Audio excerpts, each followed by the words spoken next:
Здрасте. Как ты оспорил? Привет. Угу, проверю. Сейчас, секунду, я получше проверю. Сейчас вернусь, секунду.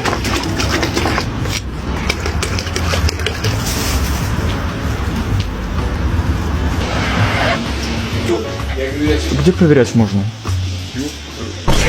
Вот сюда, поставьте. Сейчас, у меня просто рыбалка предстоит. Плевать будет? Ну я сейчас проверю. А, стоп, надо червяков. Наживаем? Блять, она копченая. Да она не копченая. Как она клюнет с намёром? Да она клюнет, я уверен. Оп. Сейчас она разморозится, и тогда как клюнет.